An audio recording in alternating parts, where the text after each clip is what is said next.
You're watching The Daily on Shaw TV Channel 4. That is Al Knutson. We're here in his studio in Nanoose Bay. He's throwing some pots in preparation for the upcoming Nanaimo Pottery Co-op Summer Sale and Show. That's going to run at Country Club Center August 24th and 25th. We're going to look into some of the work that Al does here in Nanoose in his studio and then in his store as well, because it's absolutely gorgeous stuff. I have a soft spot for pottery. Also coming up on this edition of The Daily, we're going to check in with Tyler and Nathan, two men with fishing rods. They visit Blind Lake, where I'm told they actually catch some fish this time around, not a regular occurrence. Yeah, they're like this big though, Kate. Yeah, well, little nibbles maybe. They do throw them back though, no matter how big or how small. Also coming up, Karen Elgersma visits a lavender farm. Kelly Robinson looks into snapping turtles. They're not indigenous to this area on Vancouver Island, but for some reason 3 turned up in very quick succession, and Kelly visits the North Island Wildlife Recovery Association to see what that's all about. We're going to take a road trip with Annette Lucas. She's going fossil hunting in the Comox Valley, but before we do any of that, Jocelyn Matwee looks into eagle bathing. Tony Markle is a photographer based also right here in Nanoose Bay, and he's been going to some secret spots on Vancouver Island to photograph eagles.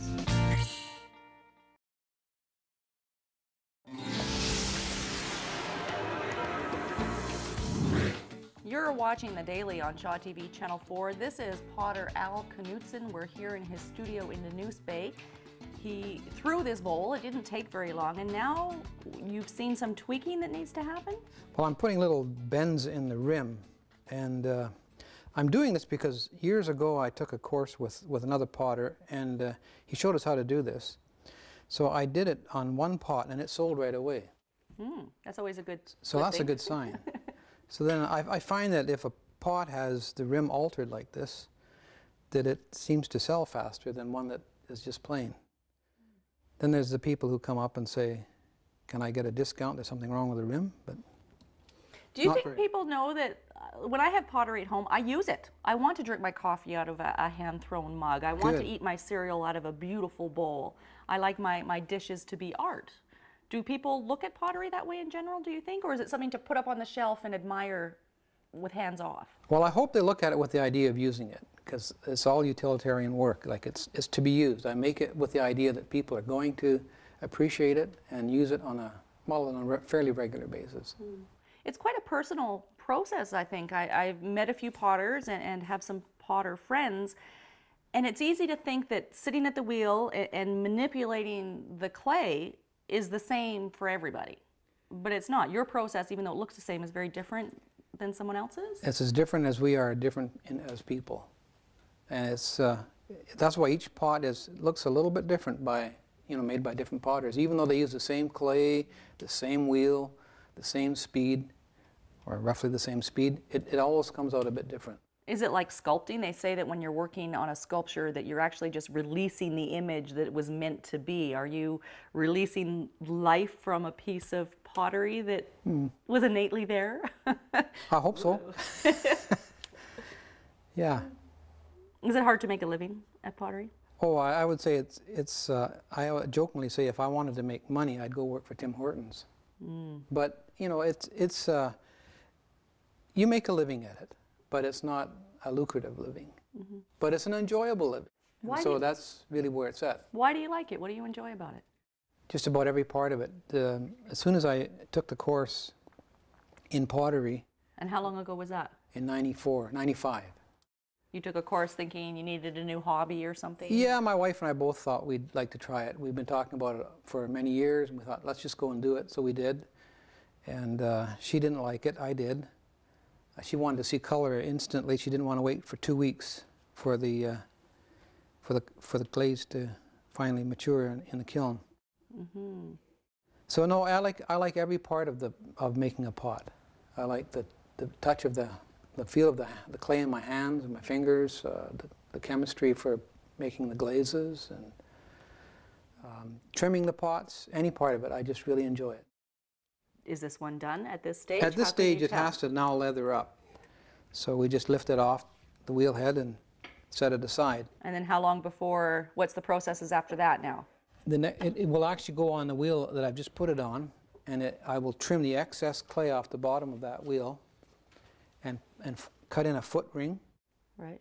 and then just wait for it to dry. I might do some decorating on it with some slip, depending on which color it's going to end up being. I just heard Todd stumble a little bit. You know, he's a bit like a bull in a china shop behind the camera there. Uh-oh. So we'll try to keep him under control when we move into the studio where the finished pieces are. Right. I don't think he'd do too much damage in here. So how Good. long before that's finished? A couple of weeks now? Yeah, I always tell people roughly 2 weeks. In the summer, it dries up a lot faster because the air is a bit warmer. But generally, from the time I throw a piece till it's actually out of the kiln, because I have to throw others to make it worthwhile Right. filling the kiln up. Yeah. And Pretty hefty hydro bill on that one, eh? oh yeah, but you got to fire your pots somehow, so Yeah. Good. hydro's good. Okay, we'll be back, Al. We'll have a look at some of the finished work through the magic of television. We'll be able just to move right next door and look at some of Al's finished pieces. We're not going to wait for about 2 weeks to see the results of this one. You'll have to go to the pottery sale at Country Club Centre on August 24th and 25th for that. In the meantime, we're going to throw things over to Karen Elgersma. She's visiting a lavender farm. But before we do that, Kelly Robinson looks into the surprising arrival of snapping turtles on Vancouver Island.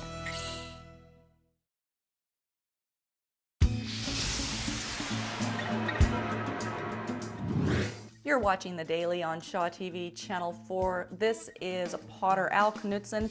This is the bowl, not the exact bowl that we were Close throwing. So this is one of your popular items. It sells quite well. Yes, it does. And it's a salad bowl, cereal bowl, whatever kind of bowl. It's a whatever kind of bowl. Yep. The important thing is that you use it, eat out of it, That's art right. for functional art. reasons. It just makes those little moments in your day feel that much better, I Right. think. We Okay. hope. Now you're gearing up for a pottery show and sale at Country Club Centre on August 24th and 25th. And it's not just you, it's the Nanaimo Pottery Co-op. Well, there's actually 12 of us this time. There's a number that I couldn't make it this summer, but there's 12 other, there's myself and 11 other potters. Okay, and one of them dropped off a little bit of her work. She couldn't be Yeah, here for this is today. Wendy's work. Let me put this here, and then I will hold this up for Todd in there for the viewer, and you can tell me a little bit about this particular potter. Okay, Wendy has been with the group quite a number of years. A lot, you know, I'm not sure how many years they've been going. It's at least 30 years. But she does a lot of hand building work. Like Right. You saw me working on the wheel, Yeah. but sometimes people just take clay by itself and just squeeze it and form it, and that's what she likes to do. Well, quite a different Style of creating a pot. What's the objective of the Nanaimo Pottery Co-op? Who's it for? Who's in it? There's about 20, there's at least 20, maybe 22 potters And you get together to share techniques? Yeah, Do you socialize? well, a little bit of socializing, and but mainly get together once a month and gear up for the sales that are coming, but also, you know, it's an encouragement to each other to find out what other people are up against when they're making a pot. You know, I'm having this problem. What do you do about that? And we kind of share information back and forth. And Okay. Well, speaking of problems, not that there would be any in this work here, but what are some of the most challenging pieces or your favorite pieces from your work that we see on the shelf here? well, I consider myself specializing in teapots. I do large teapots, not so large, down to small teapots. I'm going to hold this one if I can. Am I making you nervous, Al? Not at all. Picking up your work? Not at all. This is obviously different. Yes, that's just a piece of driftwood off the beach for a handle, and makes it a very West Coast teapot. Very, very beautiful. We're going to take a little risk here, and we're going to ask Todd to follow us through some of your studio. Is it fair, Al, for me to ask you to pick a favorite piece from over here? Or tell me about the canoes. Maybe I'll Sure. shift directions entirely. We're going to bring Todd through here. Careful, careful.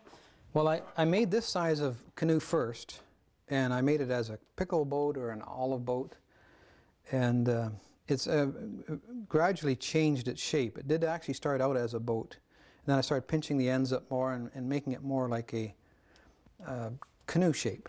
Okay. Then one day I had a little bit of clay left over, and it wasn't quite long enough, so it came out as a small canoe, and I find that these sell just as quickly as the regular size canoe. Candy dish, pickles, olives, like you say. Right, but I do have a larger boat that I make, and what people are doing, or some people have done, is they'll put the shrimp in this dish here. And then they'll put the dip in this one here. Oh. Another very West Coast thing to do. Wow, it kind of takes that whole, you know, hosting parties and dinner parties and everything to a whole new level. Right. A vase? Yes. Beautiful. And you work with color themes. You sort of spend a lot of time in a series with one color and then shift a bit. I used to work in about 6 or 7 different colors, and I found that 2 were selling all the time. I made up at least 80% of all my sales, and that was this color and the blue that we were just looking at before. Right. And now I've introduced a new color, having found... Okay, let's wander over here. And that's this Love color being here. hands-free. It's a tundra. that's- I call it tundra. Yeah.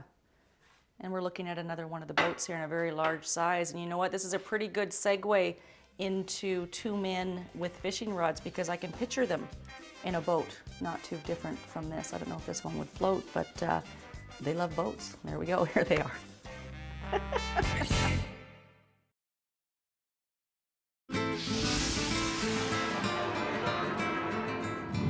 You know, when I heard that story before it hit the air, I had heard the tale after it worked its way through the grapevine. Their fish was this big, right? Every fish that those guys catch is this big. At least that's how the story is when they sit around having a couple beers talking to us about it. That brings us to the end of this edition of The Daily. We'd like to thank Alnutson very much for showing us his work and hosting us in his studio, his pottery studio in Nanoose Bay today. There's the Nanaimo Pottery Co-op coming up. They're having a show and sale, Country Club Center, August 24th, 9:30 till 9 on the Saturday, or the Friday, pardon me, and then August 25th, 9:30 till 5:30. And you can also catch some of Al's work in the Artisan store that's on Bastion Street in Nanaimo, and his work is featured in 7 other island locations.